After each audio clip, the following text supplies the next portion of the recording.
O barulho do metal riscando o piso ecoava no corredor silencioso do Colégio Santo Agostinho, uma escola tradicional no coração de Belo Horizonte. Era como se cada giro da roda da cadeira de Davi cavasse um pouco mais o abismo entre ele e os outros alunos. Ele mantinha os olhos para frente, ignorando os olhares, os cochichos, os risinhos abafados, até que uma mochila foi jogada bruscamente sobre suas pernas. "Cuidado, rampa ambulante! Vai travar o caminho!" disse Murilo Almeida, 16 anos, loiro, atlético, sorriso cínico e filho do empresário mais influente da cidade. Davi não respondeu. Apenas retirou a mochila, ajeitou os livros sobre o colo e seguiu em frente. A aula de matemática começaria em 5 minutos, e ele nunca se atrasava. Mas Murilo não estava sozinho. Como sempre, era seguido por 2 colegas, Otávio e Gustavo, seus fiéis escudeiros no culto ao próprio ego. "Fala nada, né? Tá com a pilha fraca, Davi? Acho que ele precisa de um carregador de cérebro. Será que tem entrada USB nesse modelo?" "KKKK!" Eles riram alto, como sempre faziam, como se a dor alheia fosse uma gincana, como se não houvesse consequência. Mas Davi olhou. Pela primeira vez ele olhou direto nos olhos de Murilo, sem medo, sem desespero, apenas firme, e aquilo por algum motivo incomodou.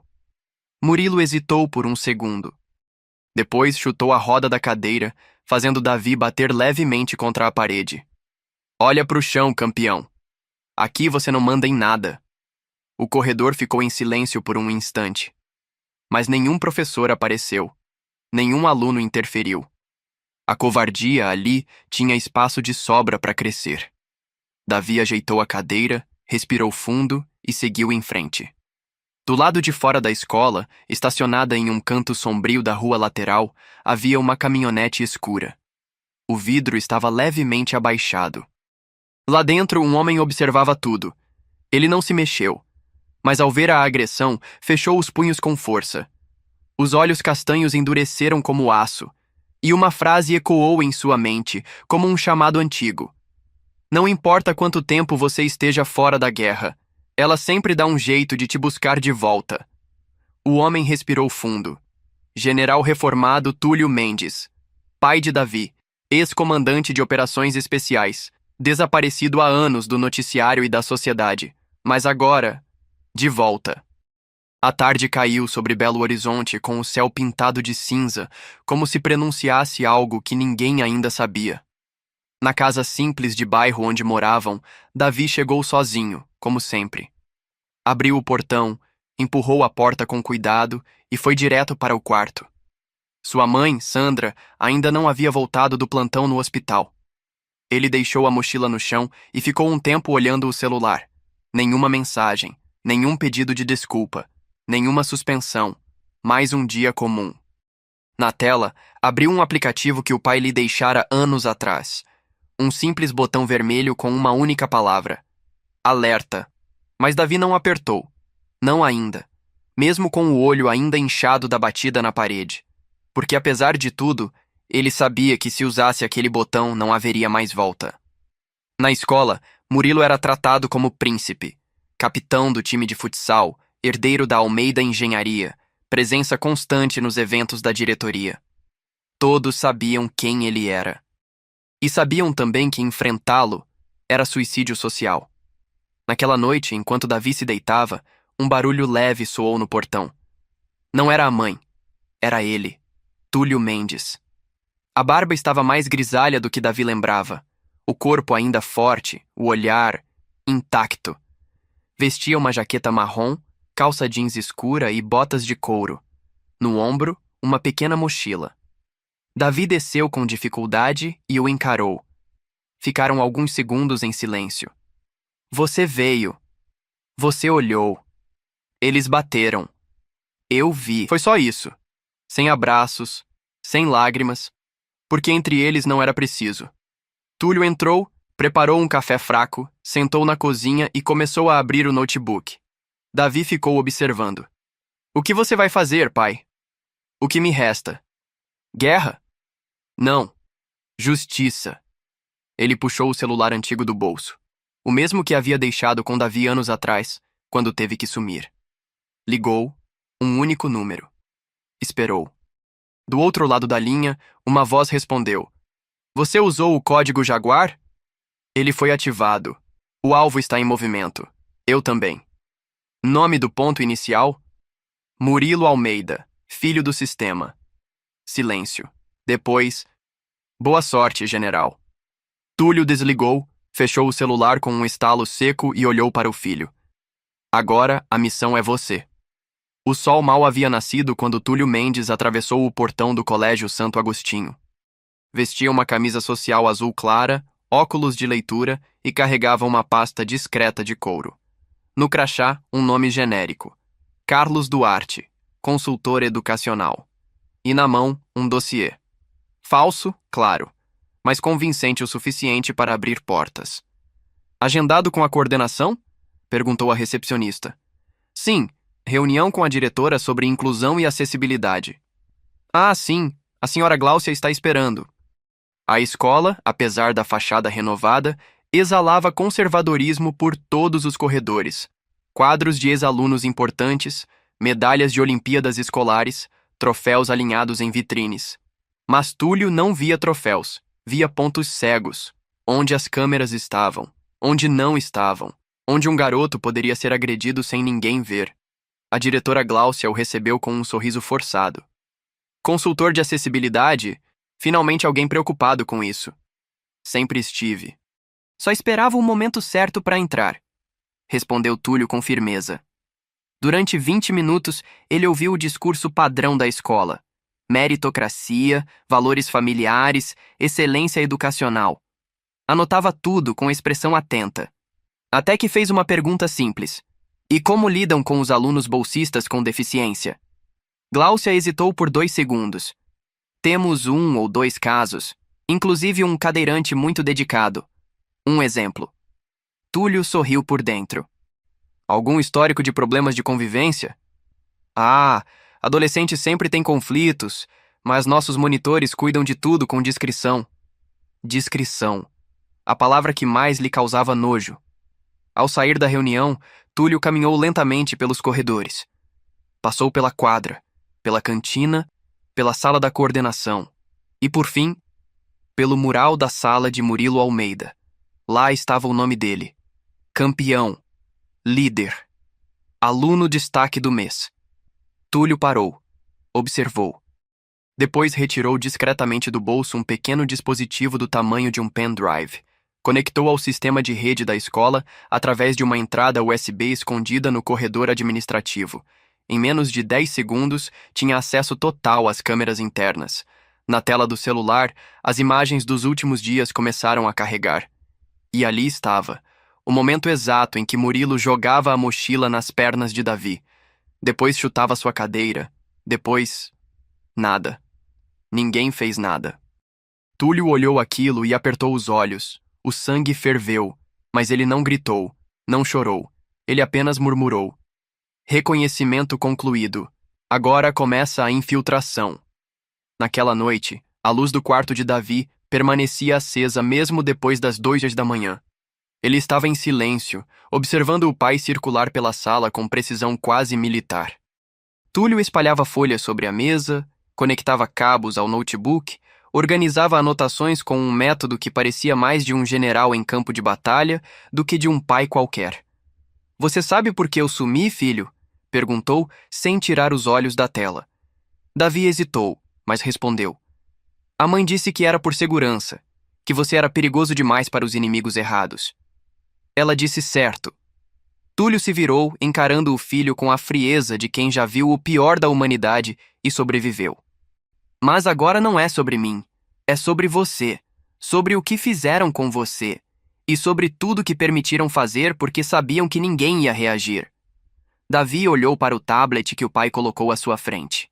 Nele havia um mapa digital da escola, com marcações em vermelho, azul e amarelo. Vermelhos, os pontos cegos. Azuis, onde os valentões agem com mais frequência. Amarelos, quem assiste e se cala. Você gravou tudo? Davi perguntou espantado. Você gravou, sem saber. Túlio apontou para a cadeira de rodas. Embaixo dela, discretamente, havia uma microcâmera instalada entre os eixos, colocada por ele anos atrás como precaução, quando ainda achava que teria tempo de ser um pai presente. O mundo acha que você é frágil, mas não sabe que é a sua fraqueza que virou arma. Davi engoliu seco. Túlio então começou a listar as próximas etapas. Divulgar discretamente os vídeos aos canais certos.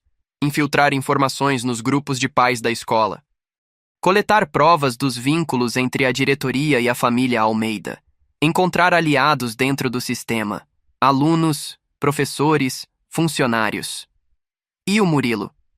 Perguntou Davi com voz baixa. A queda dele será pública, mas não por vingança. Vai acontecer porque o sistema que protege ele vai ruir com ele dentro. Davi assentiu. Pela primeira vez em meses, sentia algo diferente dentro de si. Não era raiva. Não era medo.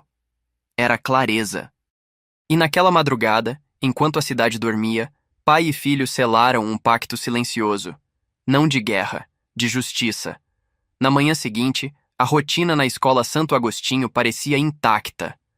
Murilo chegou no carro blindado da família, fones de ouvido no pescoço, chutando uma pedra no estacionamento como se nada no mundo pudesse tocá-lo.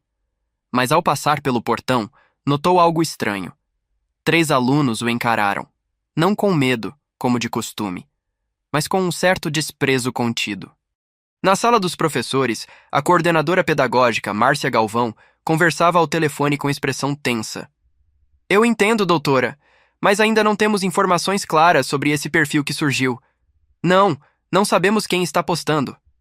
Ela desligou preocupada. No mural da escola, onde normalmente ficavam anúncios de eventos esportivos e campanhas de doação, havia um novo cartaz colado por alguém durante a madrugada. Quem protege quem agride é tão covarde quanto o agressor. Assinado, ninguém. A diretora Gláucia mandou retirar o cartaz imediatamente, mas a mensagem já tinha sido fotografada por dezenas de alunos. Enquanto isso, na sala de informática do colégio, Túlio, com o crachá falso ainda pendurado no pescoço, acessava discretamente o banco de dados interno. Com um pendrive criptografado, ele coletava relatórios de advertência escondidos, imagens de câmeras ignoradas pela coordenação, e-mails entre a escola e a família Almeida. Tudo era organizado como uma operação militar. Cada arquivo, uma bala no pente. Na sala de aula, Davi permanecia calado. Mas seus olhos estavam vivos. Ele sabia exatamente onde estavam as câmeras, onde havia microfones escondidos. O que parecia um aluno distraído era, na verdade, um sentinela infiltrado. Na saída da aula, algo inédito aconteceu. Henrique, um aluno do 2º ano, alto, popular, filho de político, parou ao lado de Davi na rampa de acesso. Cara, eu vi o vídeo, o da cantina, do Murilo te empurrando. Aquilo não é zoeira, é crime. Davi olhou surpreso. Você viu? Todo mundo viu. Mas ninguém fala nada porque o pai dele tem contrato com meio mundo. Davi não respondeu, mas sorriu por dentro. A primeira rachadura aparecera no muro do silêncio. E como em toda construção podre, basta uma fenda para tudo começar a desabar. Às 18h47, um perfil anônimo surgiu no Instagram. Ahuecos do Chau. Sem nome, sem rosto, sem localização. A primeira postagem foi um vídeo com poucos segundos, granulado, filmado de baixo para cima. Murilo aparecia rindo, chutando o aro da cadeira de rodas de Davi no corredor da ala B. A legenda era simples. Não é só um chute, é o sistema inteiro empurrando junto. Em menos de 1 hora, o vídeo bateu 5.000 visualizações. Às 20h, o grupo de WhatsApp dos pais da escola estava em chamas. Mensagens pipocavam a cada segundo. Isso aconteceu mesmo? Meu filho conhece esse cadeirante. E a direção não falou nada? O vídeo se espalhou como fogo seco encerrado. Foi parar em perfis de influenciadores locais, páginas de denúncia, fóruns educacionais. Na sala de estar da casa de Davi, Túlio observava tudo em tempo real. Cada compartilhamento, cada comentário, cada nova postagem, não reagia com euforia, apenas registrava. Você não vai falar nada, pai? Davi perguntou. Isso não é o fim, Isso é só a faísca. Na escola, o efeito foi imediato. Na manhã seguinte, ao entrar no pátio, Murilo percebeu os olhares. Não eram mais os olhares de admiração, eram olhares de nojo, de medo, de julgamento. Um professor, o de física, recusou-se a cumprimentá-lo. Uma aluna que costumava rir de suas piadas mudou de calçada para evitá-lo. Mas Murilo, orgulhoso, fingiu não ver. Fez o que sabia fazer: zombar. Na cantina, ao ver Davi pegando seu suco com dificuldade, ele não perdeu a chance. Quer ajuda ou vai chamar o Batman de rodinha? Mas dessa vez a cantina ficou em silêncio. Ninguém riu. Davi levantou o olhar. Seus olhos encontraram os de Murilo com calma. E antes que dissesse qualquer coisa, alguém atrás deles murmurou: Covarde! Foi baixo, quase inaudível, mas o suficiente para Murilo gelar. Aquela era a primeira vez que ele se sentia frágil naquele lugar. À tarde, o perfil A Ecos do Chau postou um novo conteúdo. Áudio de coordenadora falando que essas coisas a gente abafa, senão a escola perde apoio. Agora, não era só bullying, era cumplicidade institucional. Túlio, ao lado do filho, desligou o celular e disse: Agora eles sabem que estamos aqui, que estamos olhando e que vamos até o fim. No gabinete da diretora Gláucia, o clima era de pânico educado. Ela caminhava de um lado para o outro, o salto alto batendo seco sobre o piso de porcelanato. Essa página já expôs 2 vídeos e agora um áudio da Márcia. Como deixaram isso acontecer? A coordenadora pálida tentava argumentar. Eu não sabia que tinha alguém gravando. Era uma reunião fechada, Gláucia. Você disse que abafava denúncias, Márcia, em voz alta, com testemunha. Do lado de fora, professores trocavam olhares. Os sussurros já se transformavam em questionamentos abertos. Você viu o vídeo do chute? E o áudio? Aquilo é gravíssimo! Será que vão intervir no colégio? Na sala dos alunos do 2º ano, o assunto não era outro. E pela primeira vez, Davi não estava só. Henrique, o popular, sentou ao seu lado no recreio. Beatriz, da sala ao lado, ofereceu ajuda com o material. Até mesmo Lúcia, monitora da biblioteca, deixou um bilhete sobre a mesa dele. Qualquer coisa, estou com você. O silêncio ao redor de Davi estava sendo quebrado, por ecos que começavam a se transformar em vozes. Enquanto isso, Murilo já não andava mais com a mesma firmeza. A cada passo, um olhar. A cada frase, um suspiro alheio. Na sala de aula, ninguém mais queria fazer dupla com ele. Na quadra, ninguém passou a bola. Ele até tentou intimidar Davi mais uma vez ao encontrá-lo na saída. Tá achando que virou celebridade? Isso aqui vai passar, sempre passa. Davi respondeu com calma. Não vai passar, vai mudar. Naquela mesma noite, Túlio finalizava a montagem de um novo dossiê. Dessa vez, com anexos de contratos da escola com a construtora Almeida Engenharia, empresa do pai de Murilo. Obras superfaturadas, patrocínios obscuros, trocas de favores. A pasta foi entregue em mãos para uma jornalista investigativa que aguardava em uma praça discreta, sem saber com quem exatamente estava lidando. Você tem certeza de que isso é real? Tenho. E por que agora? Porque agora o menino que sempre foi ignorado está sendo escutado. A jornalista olhou para ele com estranheza. Quem é você? Túlio respondeu, já virando as costas. Alguém que cansou de ver covardes se protegendo em silêncio. Na manhã de segunda-feira, antes mesmo das aulas começarem, o Colégio Santo Agostinho foi acordado por um terremoto silencioso. A matéria estava no ar. Manchete de abertura do principal telejornal da capital mineira. Denúncias de violência, omissão e favorecimento em colégio de elite abalam estrutura educacional em BH. O rosto de Davi, borrado por ética jornalística, aparecia na tela empurrado por outro aluno. O áudio da coordenadora dizendo que abafa denúncias para manter o patrocínio foi reproduzido na íntegra.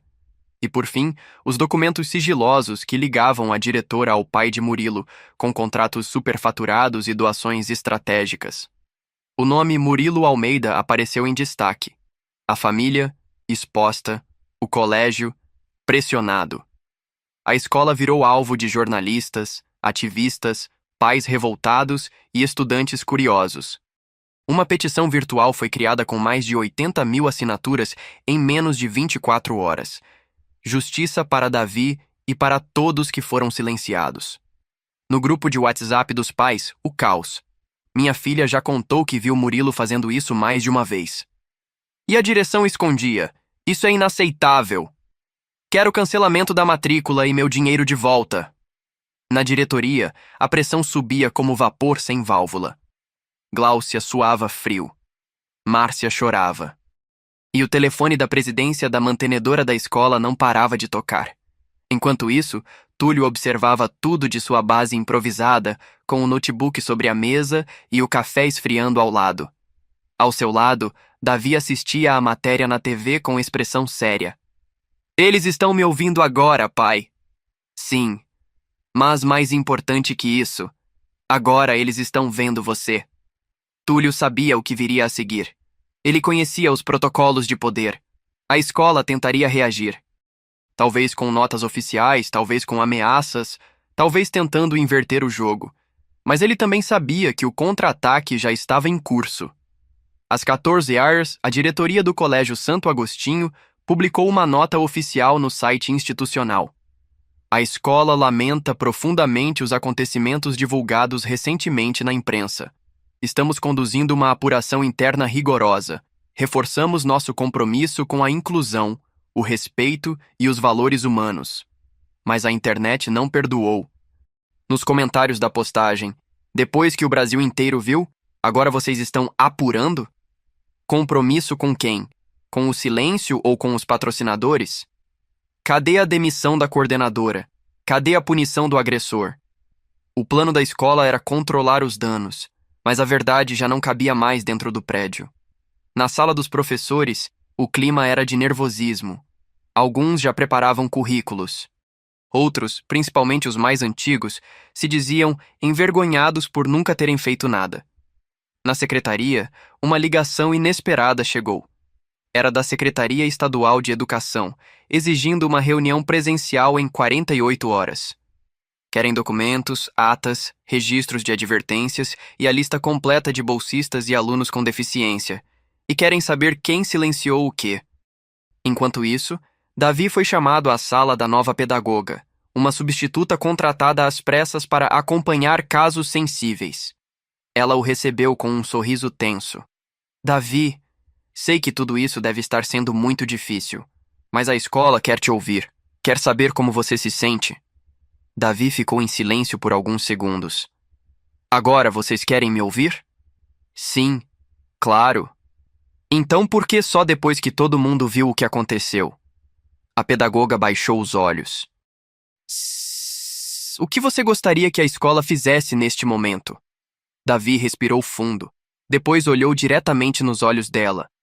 Ouçam os outros que nunca foram ouvidos, porque eu não fui o único. Na saída, uma funcionária o puxou de lado discretamente. Era a moça da limpeza. Eu vi quando ele te empurrou aquele dia, e me arrependo até hoje de não ter feito nada. Me perdoa? Davi sorriu tímido. Já tá perdoada. Mas agora, é melhor ficar do nosso lado. Na mesma tarde, um convite oficial chegou por e-mail.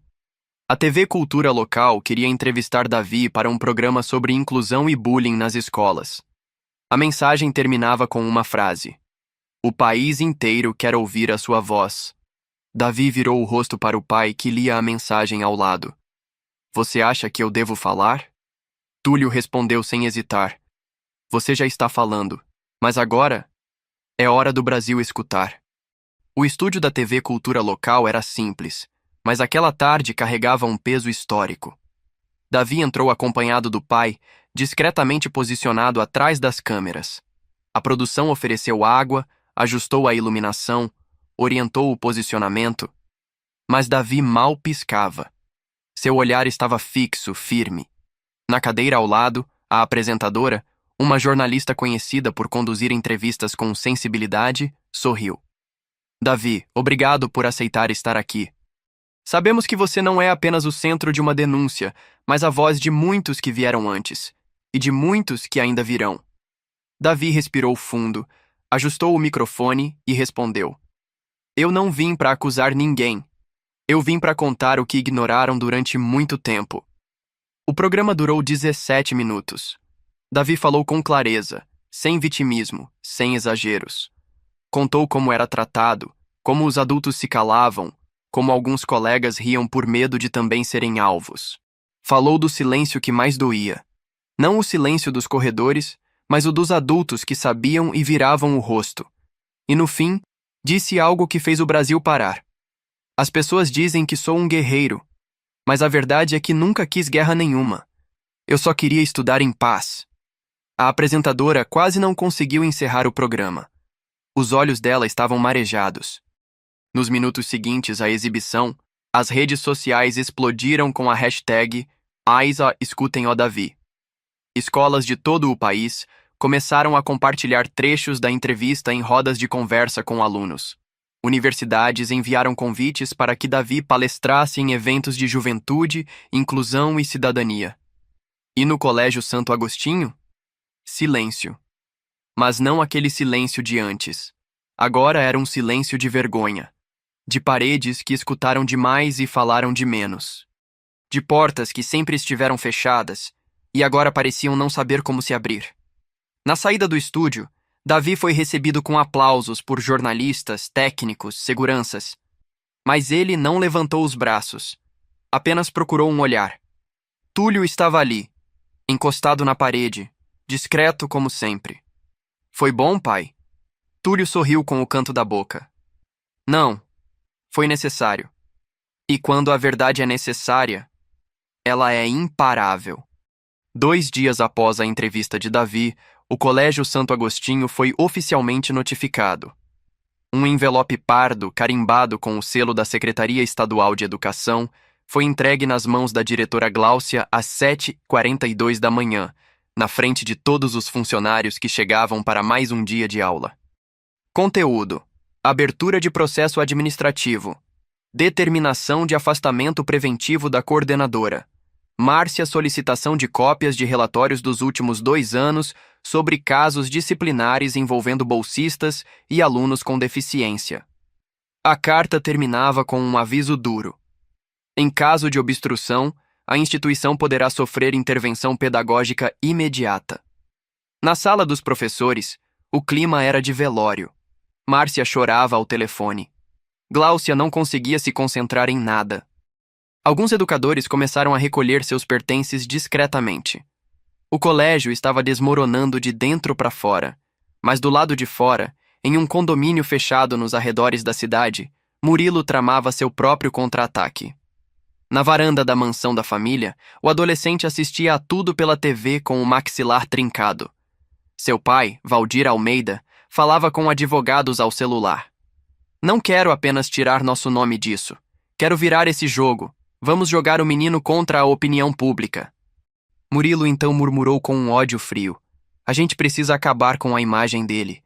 Se ele parecer agressivo, mentiroso, manipulador, ninguém mais escuta. Valdir sorriu. Então, vamos plantar a dúvida. Na manhã seguinte, um perfil novo apareceu nas redes sociais. Ara a verdade sobre o Davi, foto de perfil. Um cadeado. Primeira postagem. Nem tudo que parece é o que é. O garoto virou celebridade. Mas o que ele esconde? A legenda instigava. Nos comentários, os primeiros perfis falsos começaram a surgir, sugerindo que Davi exagerava, que o pai dele era alguém perigoso do passado, que havia um complô político por trás. Era a tentativa clássica de reverter o jogo, desacreditar a vítima. Mas do outro lado da cidade, Túlio já havia antecipado esse movimento. Eles vão tentar transformar você no vilão, mas a verdade não precisa gritar, só precisa resistir. Naquela noite, pai e filho começaram a trabalhar na próxima fase do plano. Uma revelação que mostraria que Murilo não era apenas um agressor, mas o centro de um esquema que envolvia dinheiro, favores e silêncio comprado. A escola havia mexido com o filho errado.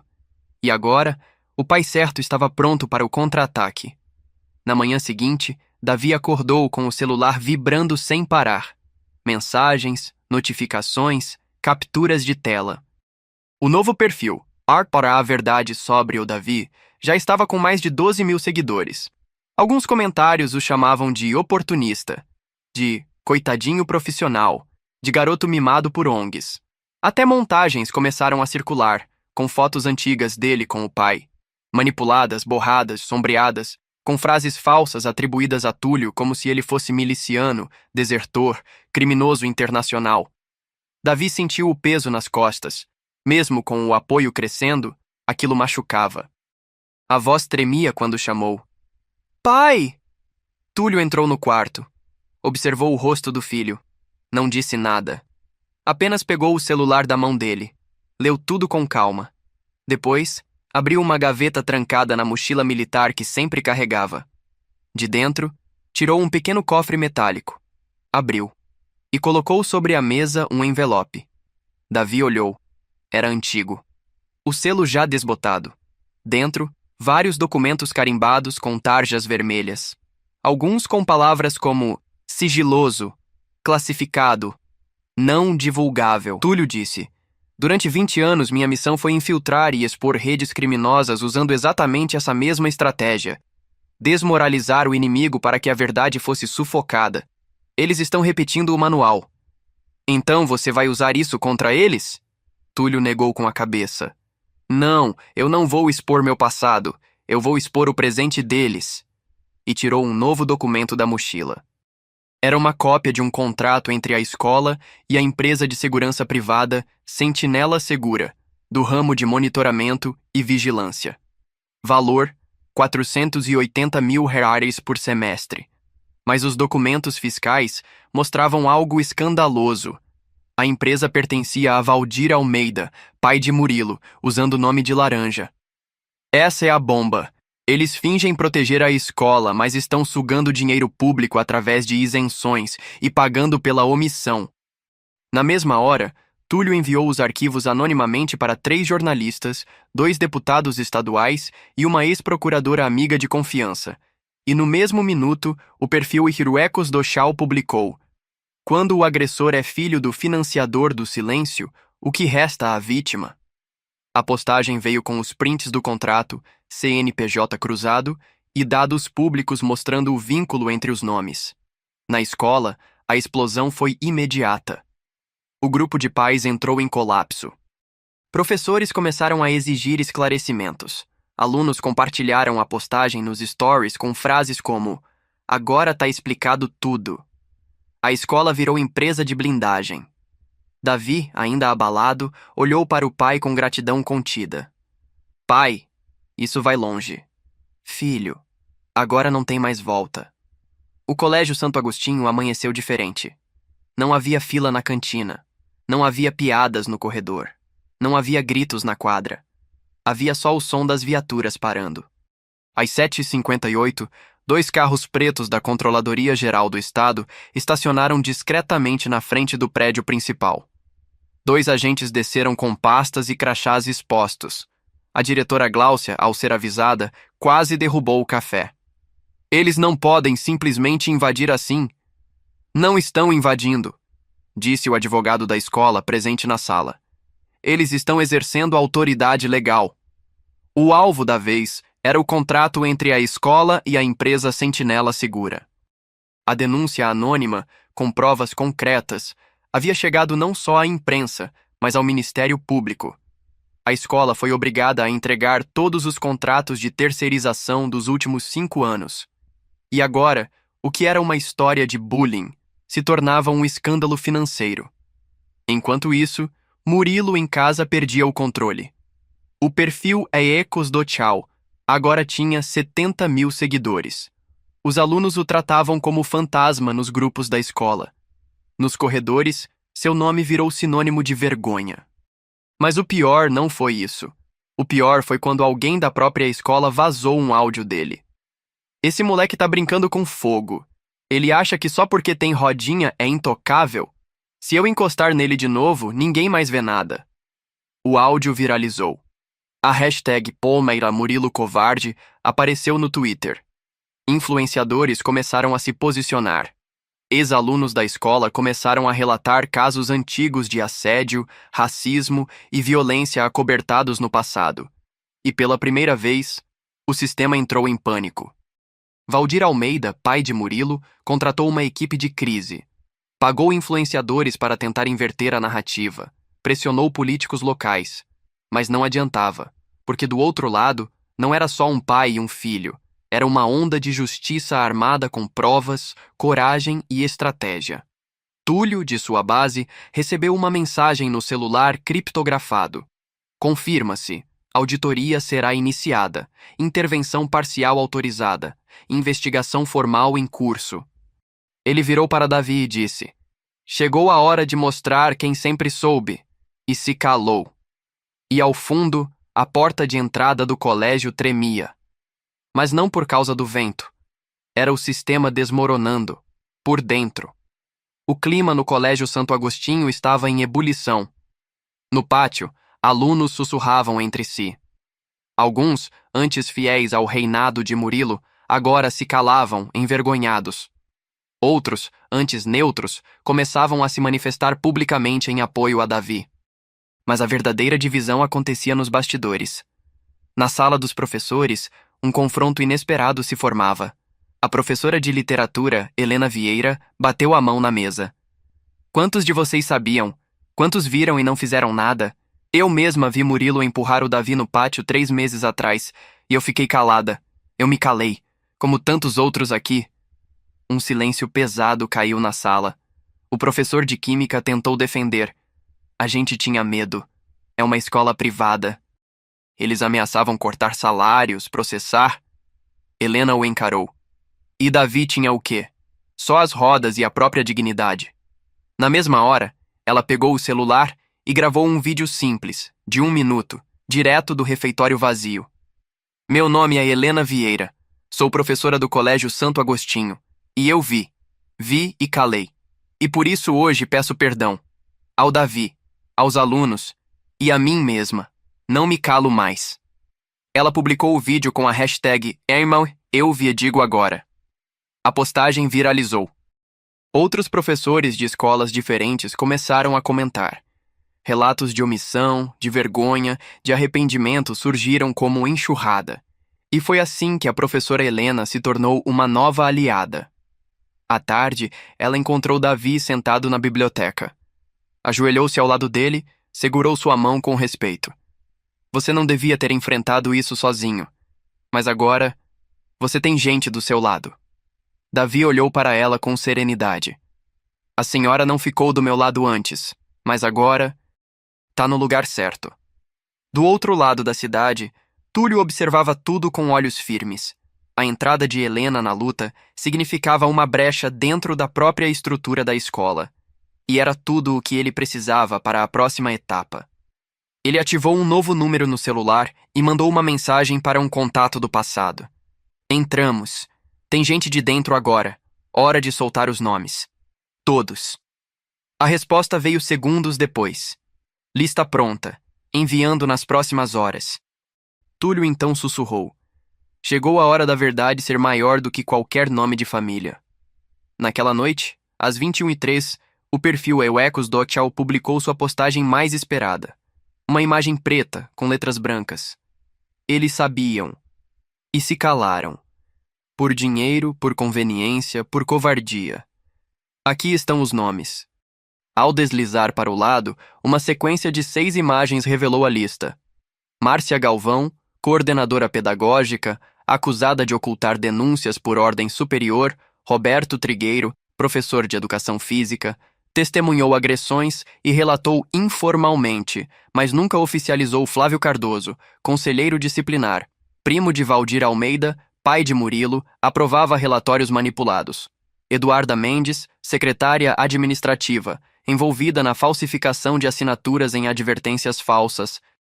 Diretora Gláucia, naturalmente, encabeçava a lista.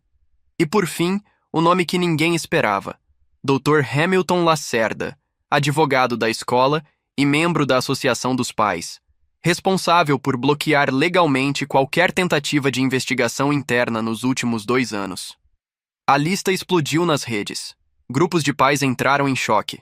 A imprensa paralisou as redações para confirmar as informações.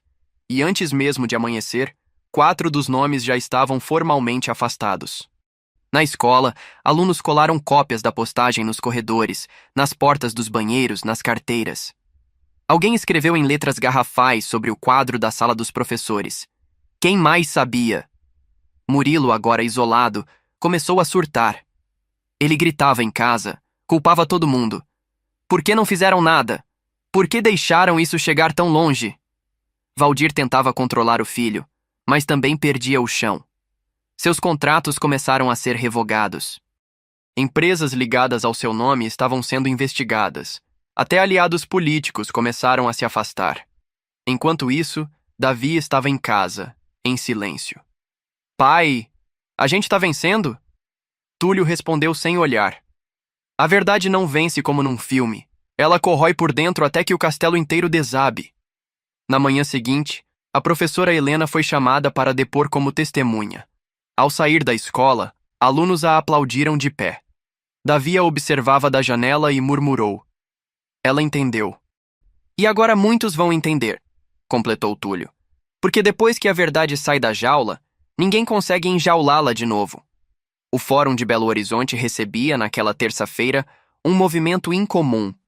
Câmeras, jornalistas, viaturas e uma pequena multidão de estudantes e cidadãos comuns que agora sabiam quem era Davi Mendes.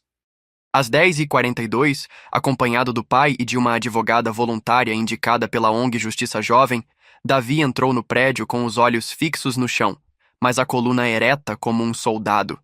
Na sala da Promotoria de Defesa dos Direitos da Criança e do Adolescente, o promotor Dr. Caio Barroso, homem experiente e conhecido por sua rigidez ética, levantou-se quando o garoto entrou. Davi, agradeço por sua coragem. Hoje você não está aqui como vítima, está aqui como peça-chave para mudar muita coisa. O depoimento durou pouco mais de 2 horas. Davi relatou tudo. Os primeiros apelidos, o empurrão no refeitório, o chute na cadeira, as risadas enquanto ele chorava no banheiro, o silêncio dos adultos que viam e fingiam não ver Túlio, do lado de fora, aguardava com os braços cruzados, mas o coração em guerra. Ele sabia que o filho estava fazendo o que nenhum militar treinado jamais conseguiria fazer por ele. Falar em nome de uma geração que foi ensinada a aguentar. Ao final do depoimento, o promotor pediu 1 minuto a sós com Davi. Olhou nos olhos do garoto e disse: Você me lembra de por que entrei nesse cargo. Eu vou honrar isso. Davi apenas assentiu. Do lado de fora, ao sair do fórum, flashes o cercaram. Mas o garoto não falou com a imprensa. Ele apenas estendeu a mão, procurou o ombro do pai e sussurrou: Fiz minha parte. Túlio respondeu: E eu vou terminar a minha. Na mesma tarde, a promotoria solicitou: quebra de sigilo bancário da empresa Sentinela Segura Auditoria nas contas da escola dos últimos 4 anos. Depoimentos obrigatórios da diretora, coordenadora e conselheiros do colégio. Enquanto isso, a escola, que antes exalava poder, agora era uma fortaleza sitiada pela verdade. E do lado de fora, a cidade começava a entender que aquela cadeira de rodas, antes ignorada no corredor, agora guiava um movimento inteiro. Sexta-feira, 7h. O Colégio Santo Agostinho amanheceu cercado de cartazes, fitas amarelas nos portões e mais de 300 alunos com roupas pretas reunidos no pátio central. Era o início da maior manifestação estudantil da história da instituição. A liderança não era Davi. Era o que ele inspirou. Henrique, ex-popular, agora ativista. Beatriz, com cartazes de incluir não é favor. Lúcia, monitora da biblioteca, organizando doações de materiais para alunos bolsistas. E no alto da escadaria principal, uma faixa gigantesca. O silêncio de vocês educou agressores. Agora nossa voz vai educar vocês. Murilo, que tentava entrar pelos fundos da escola, foi impedido por um grupo de colegas. Aqui, hoje, você não pisa. Mas eu sou aluno! Não mais. Você é o que a gente não aceita mais. Murilo recuou, engolindo em seco, protegido apenas pelo segurança particular enviado pelo pai. Dentro da escola, a diretora Gláucia tentou manter a pose. Essa manifestação não foi autorizada. Mas ninguém mais se importava com a autorização dela. A professora Helena Vieira, ao lado de outros 10 educadores, subiu no palco improvisado com um microfone. Hoje, eu falo como educadora e como cidadã. A escola precisa aprender com seus alunos, porque aqui dentro se ensinou cálculo, gramática e fórmula química, mas se esqueceu de ensinar empatia. Os aplausos ecoaram por todo o pátio. À distância, Davi assistia tudo em silêncio, ao lado do pai, do lado de fora. Não quis entrar naquele dia. Disse que a escola precisava ouvir os outros também. Túlio olhou para ele com orgulho contido. Eles estão prontos, Davi respondeu. Era só mostrar que dava. À tarde, os jornais estamparam manchetes como: Estudantes se levantam contra a omissão e violência em escola tradicional. A revolta pacífica dos que sempre foram silenciados. E o vídeo da manifestação foi parar nas redes sociais de celebridades, influenciadores, educadores e até parlamentares. A hashtag do dia: Nossa escola também é nossa. Enquanto isso, o perfil O Ecos do Tchau fez uma nova postagem. Quando os alunos se levantam, os muros desabam. A história agora tem novos autores. Era sábado, 6h47. Túlio estava no quintal da casa simples onde havia montado sua base improvisada. Camiseta branca, barba por fazer, tomando café amargo e frio, como em seus tempos de campanha na selva. O celular criptografado vibrou. Número privado. Mas ele sabia exatamente quem era. Atendeu sem falar. A voz do outro lado era seca, firme. Um sotaque do Planalto Central. Coronel Túlio Mendes, aqui é o secretário executivo do MEC. Recebemos seu dossiê, os vídeos, os contratos. Tudo foi confirmado. Túlio continuou em silêncio. A voz prosseguiu. Não posso me identificar por segurança, mas estamos agindo. E queremos conversar, em Brasília, segunda-feira, reunião fechada. Por que agora? Túlio enfim respondeu. Porque o país inteiro está assistindo, e pela primeira vez os covardes não têm mais onde se esconder. Sua operação quebrou a blindagem. Agora precisamos transformar isso em política. Túlio olhou para o céu. Sabia que uma reunião com a cúpula do Ministério da Educação significava mais do que justiça para Davi.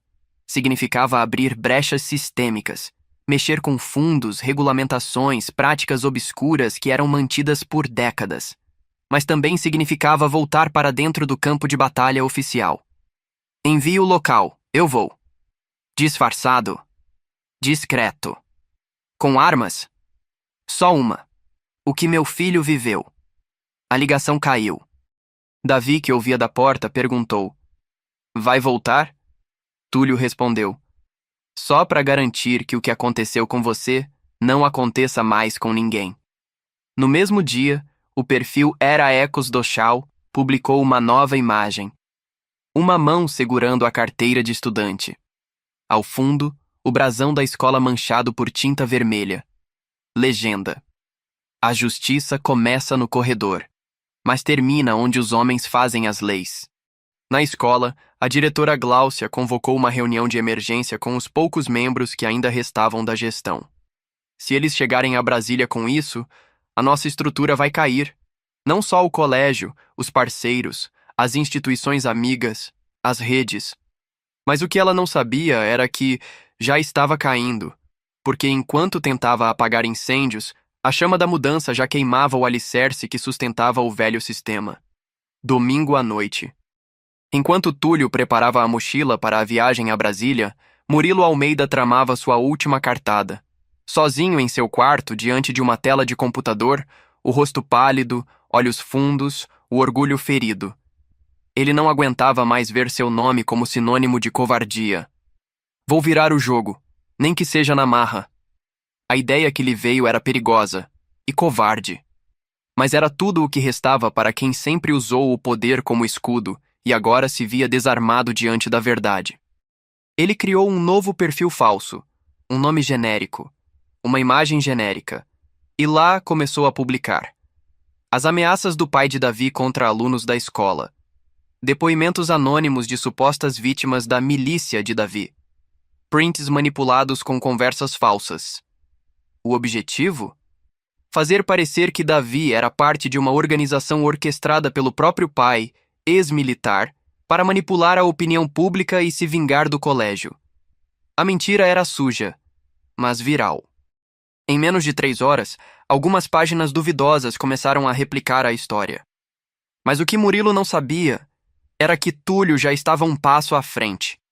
Durante toda a operação, cada movimentação digital envolvendo Davi era monitorada por uma inteligência artificial privada que Túlio havia instalado com a ajuda de antigos colegas da caserna.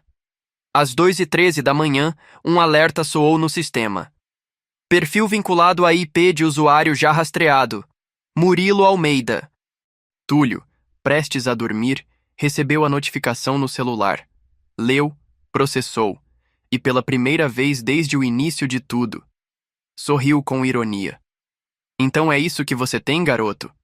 Na segunda-feira, horas antes da reunião em Brasília, Túlio enviou um pacote fechado por e-mail para a promotoria, para a Secretaria de Educação e para 3 grandes portais de notícia. Assunto: tentativa de manipulação e calúnia. Autor identificado. Com prints, rastreamento de IP e dados que ligavam diretamente Murilo à criação dos perfis falsos. E o golpe final? Um áudio resgatado de um grupo fechado entre Murilo e 2 colegas. Se a gente derrubar ele agora, tudo volta ao normal. Esse moleque acha que é quem? Às 9h43, enquanto Túlio embarcava para Brasília, Murilo foi oficialmente intimado a depor. A reação foi rápida. Na escola, os colegas viraram o rosto ao vê-lo entrar. Na rua, o carro da família passou a ser evitado por vizinhos. E no grupo de pais da escola, uma nova mensagem circulava. Está claro agora, o monstro nunca foi o garoto na cadeira de rodas. Foi o que chutava, e achava que ninguém veria. Segunda-feira, 15h02, Brasília. O prédio do Ministério da Educação fervilhava discretamente. Jornalistas cercavam a entrada, mas o que acontecia lá dentro era blindado, como toda reunião que nasce entre política e sobrevivência. Na sala reservada estavam Túlio Mendes com postura firme, olhar afiado, documentos em mãos, 3 representantes do MEC, 2 assessores jurídicos da pasta da criança e adolescente, uma representante do Conselho Nacional de Educação Inclusiva.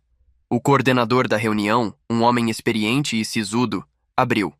Coronel? Ou devo chamá-lo de Senhor Mendes? Chame como quiser. Hoje estou aqui como pai. Os presentes assentiram. Túlio então colocou sobre a mesa um pendrive.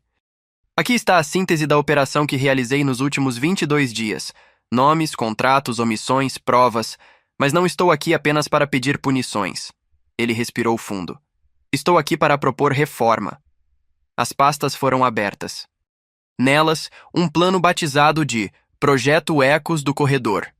Objetivo: criar uma nova regulamentação nacional que obrigue escolas particulares a registrar digitalmente todos os casos de denúncia entre alunos, apresentar relatórios públicos sobre medidas de inclusão adotadas, estabelecer comitês com participação de pais e alunos vulneráveis, ter rotatividade obrigatória de cargos de coordenação para evitar concentração de poder, e mais, criação de um Fundo Nacional de Proteção ao Aluno Vulnerável, com, parte do imposto das escolas revertido diretamente à fiscalização educacional. O silêncio na sala era sepulcral. Os assessores trocavam olhares. O coordenador do MEC coçou o queixo. Isso mudaria tudo. É para isso que serve a dor, senhor, disse Túlio. Se for só para machucar, é perda. Mas se servir para mudar, vira legado. No fim da reunião, ele foi chamado em particular pela representante do Conselho de Educação Inclusiva. Seu filho, ele deu voz a milhões. Ele só queria estudar em paz, Túlio respondeu. Quem gritou foi o mundo. Ao sair do prédio, Túlio não deu entrevista, mas o Ministério publicou uma nota oficial naquela noite. O Ministério da Educação informa que recebeu um relatório completo sobre as irregularidades na Escola Santo Agostinho. Estamos em análise de medidas que poderão se estender a todas as instituições do país. A escola é um espaço de formação, não de opressão. E nenhuma cadeira de rodas deveria andar sozinha por entre o silêncio dos covardes. Enquanto isso, em Belo Horizonte, Davi, sozinho no quarto, recebia uma mensagem no celular. Você está sendo indicado para o Prêmio Jovem Brasileiro na categoria Transformação Social. Ele sorriu, mas não respondeu. Apenas se inclinou para a frente, girou levemente as rodas da cadeira e olhou para o reflexo no espelho. O menino que um dia apanhou calado, agora calava os poderosos com a própria existência. Quarta-feira, 08h13. Um e-mail disparado pela assessoria do Colégio Santo Agostinho sacudiu os celulares de centenas de pais. Comunicamos o afastamento definitivo da diretora Gláucia Lima, da coordenadora pedagógica Márcia Galvão e do conselheiro disciplinar Flávio Cardoso. A escola iniciará um processo de reestruturação interna, sob supervisão de uma comissão independente. Era o fim de uma era. Ou melhor, de uma estrutura podre que sustentava privilégios, silenciava vozes e vendia imagem enquanto escondia violência. Na prática, a escola entrou em colapso administrativo. A sala da diretoria estava trancada. Professores circulavam em grupos, receosos. Alguns funcionários entregaram os cargos voluntariamente. E Murilo? Murilo foi suspenso por tempo indeterminado. A decisão veio após os advogados da família não conseguirem mais conter o escândalo digital. A tentativa de difamar Davi foi exposta como fraude. Os prints manipulados, rastreáveis. Os pais de alunos exigiram sua saída imediata. Uma mãe chegou a dizer em voz alta na frente da escola: ou ele sai, ou minha filha não pisa mais nesse lugar. E assim, o menino que chutava cadeiras de rodas, agora não podia mais nem entrar por aquela porta. Em casa, ele surtava, destruía o quarto, culpava todos. Mas no fundo, sabia que o mundo não girava mais ao seu favor. Do outro lado da cidade, Davi também recebeu uma notícia. Convite oficial para participar do Congresso Nacional de Educação e Justiça Social em São Paulo. Tema do painel: quando a resistência começa no corredor, o poder da denúncia escolar. Túlio leu o convite ao lado do filho, emocionado, mas contido. Você quer ir? Davi respirou fundo. Quero, mas só se eu puder contar a verdade, inteira. É a única coisa que você sempre teve. E agora, o país quer ouvir. Enquanto isso, no perfil Orecos do Cal, publicava sua última frase da semana. Um colégio caiu, mas o que importa é que milhares agora estão de pé. São Paulo. Auditório Ibirapuera. Mais de 2.000 pessoas sentadas. Outras centenas assistindo do lado de fora em telões. E milhares ao vivo acompanhando pela internet. O Congresso Nacional de Educação e Justiça Social estava em seu auge, mas todos esperavam uma única fala.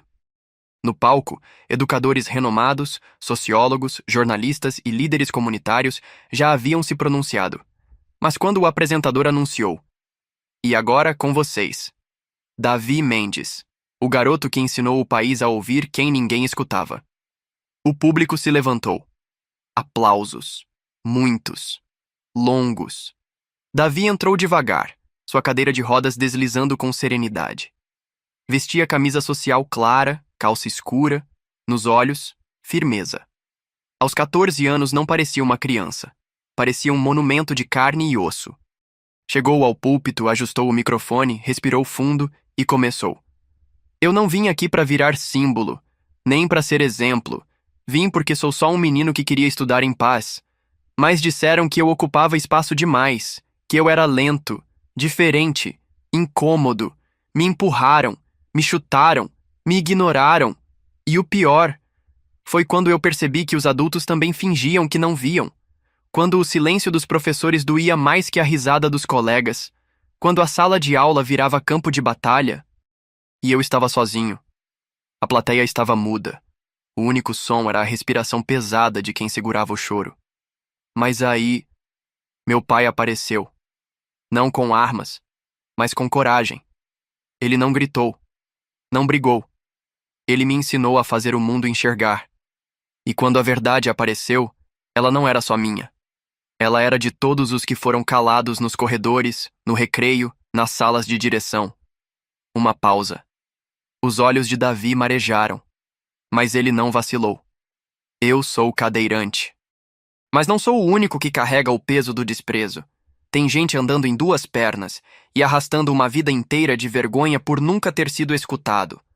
Eu falo por eles também. Ao final, a frase que selaria tudo: a escola não é lugar de medo, é lugar de transformação. E agora, somos nós que vamos ensinar. Aplausos. De pé. Alguns choravam abertamente. Outros batiam palmas como se a alma gritasse. Davi desceu do palco com calma. E foi recebido por Túlio, que o esperava nos bastidores com os olhos úmidos. Você não foi só escutado, filho, disse ele. Você virou voz. 2 semanas após o congresso, o que começou com um garoto silencioso numa cadeira de rodas se transformou em um movimento nacional. No Paraná, uma escola em Londrina foi a primeira a adotar o programa piloto Corredores Abertos, baseado no plano apresentado por Túlio em Brasília.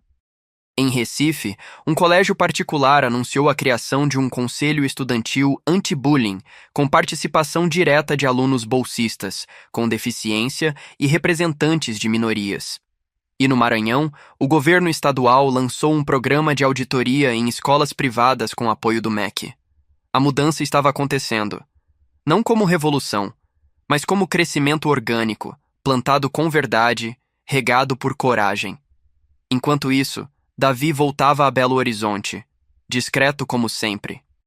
Na escola, a nova diretora interina, indicada pelo MEC, o recebeu com um sorriso real. Davi, sabemos que você não quer holofotes, mas precisamos de você aqui. Como aluno, como ponte, entre quem sofre calado e quem tem poder para ouvir. Davi concordou. Mas o que ele não esperava era o que aconteceria naquela tarde. Ao entrar na sala de aula, encontrou sua carteira decorada com bilhetes coloridos, cartinhas, desenhos. Frases como: desculpa por não ter te defendido. Você me ensinou o que é coragem. Eu também tenho medo. Obrigado por me mostrar que dá para vencer. E então, sobre a mesa, um envelope azul.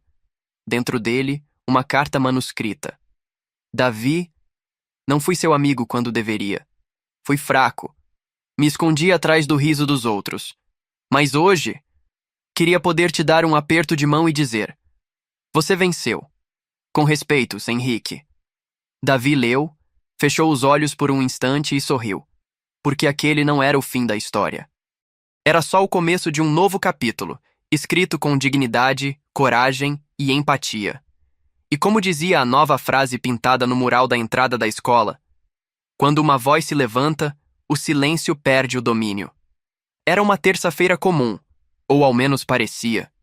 Davi chegava em casa após a aula, empurrando lentamente a cadeira, com os olhos mais tranquilos do que em qualquer outro dia do último ano.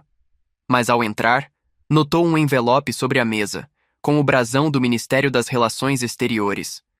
Em cima, seu nome escrito à mão. Abriu com cuidado. Leu. E os olhos brilharam. Pai.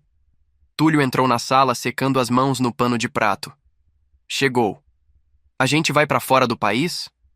Túlio assentiu com um leve sorriso. Fui convidado como consultor internacional de um novo programa da Unesco, e eles querem você como representante jovem do Brasil numa conferência mundial sobre inclusão, justiça e educação. Davi não sabia se sorria, chorava ou corria. Aonde? Genebra, Suíça. O silêncio que se seguiu foi cheio de tudo. Espanto, orgulho, surpresa e uma pontada de medo. E eu... vou falar? Você vai ser ouvido.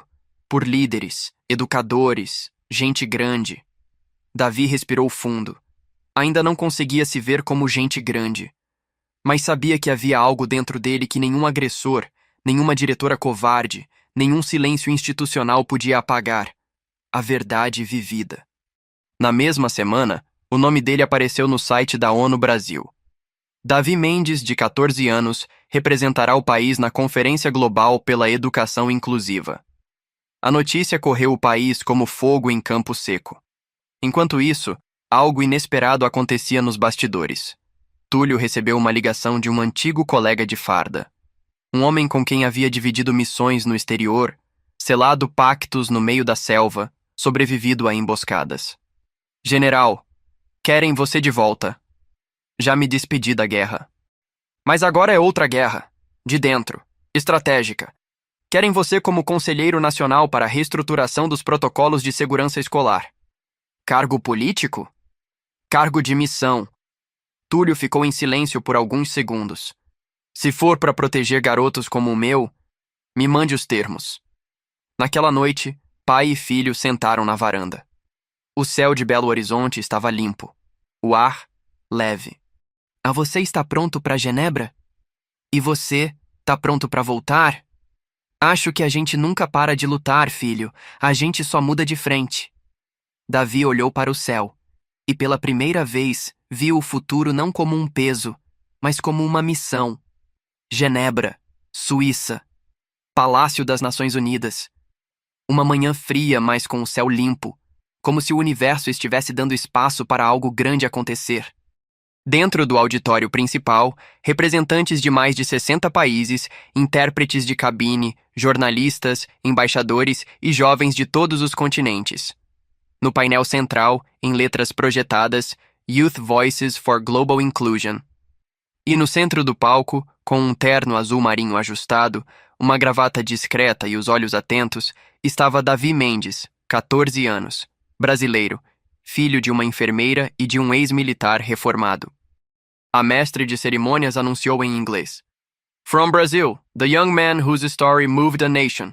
Please welcome, Davi Mendes. A plateia aplaudiu. Mas o silêncio que se fez quando ele subiu ao palco foi ainda maior. Davi respirou. Olhou ao redor e começou seu discurso em português, com tradução simultânea nos fones de todos. Eu não vim aqui com títulos, nem com medalhas, vim com marcas. Marcas que a escola me deixou, marcas que a sociedade permitiu e que o silêncio alimentou. Os olhos de muitos embaixadores se ergueram com atenção. Durante meses eu fui chamado de inútil, de peso morto, de bolsista de vitrine, mas não foi isso que me machucou. O que mais doeu foi o silêncio. O silêncio dos que viam e não falavam, dos que sabiam e não faziam nada. A tradutora teve que pausar uma vez para engolir o choro. Davi prosseguiu. Mas um dia, eu olhei para cima, e meu pai estava lá, não com armas, mas com coragem. Nesse momento, Túlio assistia da plateia, ao lado da representante brasileira. Não sorria, mas seus olhos brilhavam como faróis acesos no meio da tempestade. E hoje, eu não falo só por mim. Falo por cada criança que anda com medo pelos corredores, por cada menino que abaixa os olhos para não ser visto, por cada menina que esconde sua dor para não dar trabalho. Falo porque não aguentar não é fraqueza, e porque resistir, às vezes, é só continuar indo para a escola. A última frase ecoou como trovão num campo aberto. Se o mundo quer inclusão, então escute primeiro quem mais foi excluído. A plateia se levantou. Aplausos longos, aplausos emocionados. Alguns diplomatas registraram o discurso como documento interno. Outros pediram cópias para implementar programas similares. Davi não reagiu com euforia. Apenas desceu calmamente e foi direto até o pai. Falei certo? Túlio apertou o ombro dele com força. Você falou o que o mundo precisava ouvir. Naquela tarde, o nome de Davi chegou às capas de jornais da Europa. E o Brasil, antes visto com ceticismo, foi citado na ONU como exemplo de mobilização civil em prol da educação inclusiva. Mas para Davi, não era sobre fama. Era sobre garantir que mais nenhum corredor se tornasse campo de batalha. 2 semanas após o discurso em Genebra, Davi e Túlio desembarcaram no aeroporto de Confins como heróis silenciosos. Nada de banda, câmeras ou faixas. Mas bastava olhar nos olhos dos passageiros e funcionários para perceber. O Brasil os reconhecia. Um segurança do aeroporto, de uniforme simples e sorriso discreto, se aproximou. Meu filho é cadeirante também. Ele viu o senhor na TV e pediu para eu agradecer. Davi sorriu e estendeu a mão. Diga para ele que não tá sozinho. De volta a Belo Horizonte, a vida começava a retomar um ritmo quase normal. Quase. Porque, na manhã de segunda-feira, uma carta formal chegou ao apartamento onde moravam. Um envelope bege, selo da Fundação Educacional Almeida, a mesma que, no passado, financiava o Colégio Santo Agostinho. Túlio abriu com cautela. Prezado Sr. Davi Mendes, em virtude da relevância nacional de sua trajetória, gostaríamos de convidá-lo para receber o Prêmio de Excelência Educacional da Fundação Almeida. Será uma honra reconhecê-lo como aluno destaque do Brasil, em nossa cerimônia nacional, ao lado de outras grandes figuras da educação. Túlio olhou fixamente o papel por alguns segundos. Eles estão tentando limpar a imagem, usando você como propaganda. Davi leu a carta em silêncio. Depois perguntou: Você acha que eu devo ir? Só se você for para dizer o que ninguém quer ouvir. No mesmo dia, a notícia do convite começou a circular nas redes. Alguns aplaudiram, outros estranharam. E os mais atentos reconheceram a jogada. A Fundação Almeida era presidida por um primo de Valdir Almeida, pai de Murilo, e havia perdido diversos patrocinadores após os escândalos. Agora, queriam usar o nome de Davi para mostrar superação e passar a ideia de que tudo estava resolvido. Mas Davi não era um garoto comum e não aceitava ser símbolo de uma falsa paz. Na manhã seguinte, ele publicou uma carta aberta no seu perfil. Agradeço o convite, mas não posso aceitar um prêmio que tenta esconder o que ainda precisa ser mostrado.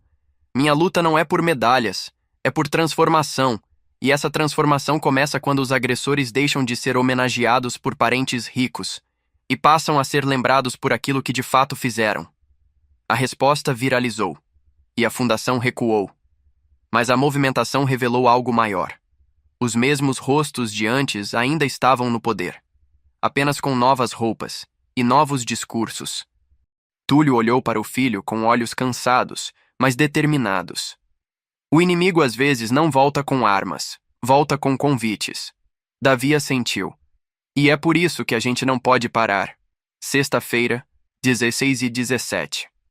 Davi estava na biblioteca pública do bairro, ajudando a revisar uma redação de um menino do ensino fundamental. Tinha se voluntariado em silêncio, sem câmeras, sem anúncio. Enquanto corrigia o texto, seu celular vibrou. Notificação do Instagram. Você foi marcado em uma publicação por Vozes Corredor. Ele clicou. O vídeo começava com uma sequência de fotos de alunos de diferentes escolas pelo Brasil. Meninas negras, meninos indígenas, estudantes cadeirantes, autistas, alunos com paralisia cerebral, crianças com síndrome de Down. Ao fundo a frase: Inspirados por Davi Mendes, decidimos criar algo que não dependa de adultos para existir. E então, o anúncio. Nasce o movimento Vozes do Corredor. Criado por estudantes, autônomo, em mais de 100 escolas, para monitorar abusos, acolher vítimas e criar pontes entre alunos invisibilizados e as direções escolares. A iniciativa começou com 10 alunos de escolas públicas e privadas, unidos por um grupo de WhatsApp. Agora, já eram milhares, com coordenação por estado e uma página central que reunia denúncias, vídeos, frases de apoio e guias de ação. No fim do vídeo, um recado coletivo. Davi, você nos mostrou que não é preciso ter pernas para caminhar na frente. Agora, nós seguimos com você. Davi ficou em silêncio, respirou fundo e, pela primeira vez, chorou. Não de dor, mas de alívio, de esperança. Túlio chegou minutos depois, viu o celular ainda na mão do filho e perguntou: O que houve? Davi apenas virou a tela. Túlio assistiu o vídeo até o fim. Depois sentou ao lado do filho, sem dizer nada, até que murmurou: É isso, filho. Agora, não é mais só sobre você. É sobre todos que entenderam que o corredor não precisa mais ser um campo de medo. Agora é campo de voz. Segunda-feira, 19h21. Davi estava em casa, revisando um texto para uma palestra escolar, quando ouviu a campainha. Túlio atendeu. Era uma mulher elegante, acompanhada por um jovem de óculos escuros e um produtor segurando uma pasta. Boa noite. Somos da equipe da Aurora Filmes. Temos um convite importante. Davi se aproximou. Sobre a mesa, colocaram uma proposta. Queremos transformar sua história em um filme, longa-metragem nacional, lançamento em circuito internacional, produção com apoio do Ministério da Cultura. Davi arregalou os olhos. Minha história?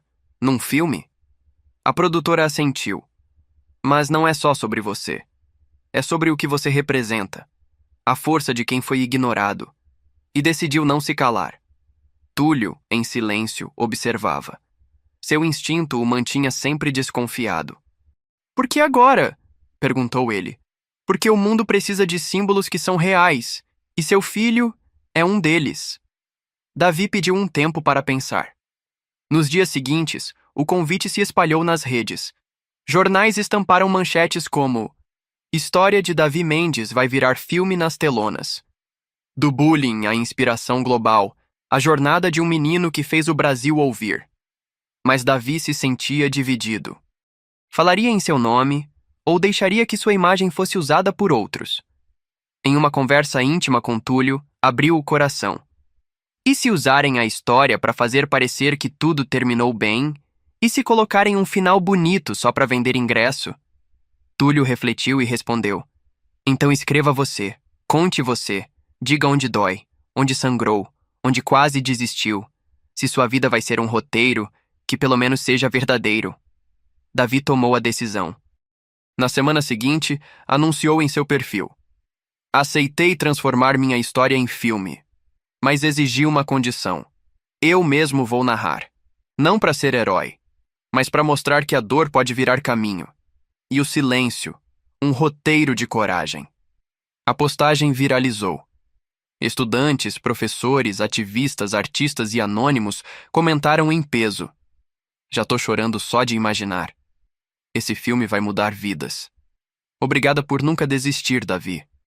E assim, enquanto os primeiros roteiristas começavam a adaptar a jornada, Davi escrevia, com suas próprias palavras, o esqueleto de um filme que não seria sobre superação, mas sobre resistência com propósito. Sábado, 10h12 da manhã. Davi estava concentrado, digitando no notebook o início da narração que abriria o filme. Falava sobre corredores vazios, olhares que cortam mais do que socos e o peso de andar por dentro do próprio medo. Foi quando alguém bateu à porta. Túlio abriu. Do lado de fora, Murilo Almeida. Sim, ele mesmo, o ex-valentão, o rosto que assombrava os pesadelos de Davi. Mas agora, diferente. Cabelos mais curtos, roupas simples, postura retraída, sem seguranças, sem arrogância. Apenas um envelope nas mãos e um olhar que, pela primeira vez, não tentava intimidar, mas pedir permissão. Túlio não disse uma palavra. Olhou nos olhos do garoto e se afastou, deixando a porta entreaberta. Davi, ao ouvir o nome, congelou, mas respirou. E Murilo entrou devagar, como quem pisa em chão sagrado. Sentou-se, mas manteve os olhos baixos. Eu não vim me justificar, nem me defender. Vim porque minha mãe disse que se eu quisesse mudar, precisava olhar de frente para o que eu destruí. Ele entregou o envelope. Davi o abriu. Lá dentro, uma carta escrita à mão, letra trêmula, palavras cortadas por rabiscos. Você não me deve nada. Eu te devo tudo. E nunca vai ser o suficiente. Eu fui monstro, não por não saber o que fazia, mas por saber e fazer mesmo assim. Nunca fui forte, só fui mimado. Mas agora, estou tentando aprender o que é ser pequeno sem diminuir ninguém. Se um dia você quiser me usar para ensinar aos outros o que não fazer, pode. Pode mostrar minha cara. Pode dizer meu nome. Porque minha vergonha é o mínimo diante da sua coragem. Davi ficou em silêncio por um longo tempo. Depois levantou os olhos e perguntou: Por que agora? Murilo olhou de volta, sem fugir. Porque agora ninguém mais me aplaude. E só quando o aplauso some, a gente escuta o que sempre ignorou. Túlio, do canto da sala, acompanhava tudo, sem intervir, mas com os olhos atentos de quem sabia. A guerra mais difícil é contra o próprio reflexo. Murilo levantou-se para sair, mas antes de cruzar a porta, olhou por cima do ombro. Se quiser, posso ajudar no filme, não como herói, como lembrete. Davi não respondeu. Mas ao sentar-se novamente diante do computador, digitou a próxima frase da narração. E às vezes, até o vilão volta. Não para consertar o que quebrou, mas para ajudar a evitar que quebrem outros. 6 meses depois. O cinema estava lotado. Famílias, estudantes, professores, ativistas, artistas, jornalistas. Todos em silêncio, esperando a estreia do filme Corredores Invisíveis, A Voz de Davi Mendes. A sessão acontecia simultaneamente em dezenas de cidades. Mas naquela sala especial, no coração de Belo Horizonte, estavam os protagonistas reais. Davi, sentado ao lado de Túlio, observava os créditos iniciais surgirem na tela. Mas seu coração batia mais forte por outra razão. Não era apenas a história dele. Era a história de todos que já foram ignorados, empurrados, silenciados e decidiram levantar a cabeça.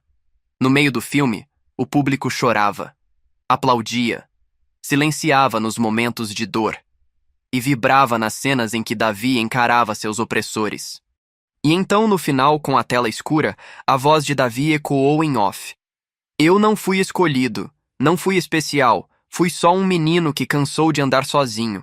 E descobriu que, quando uma pessoa fala com verdade, milhares começam a escutar com coragem.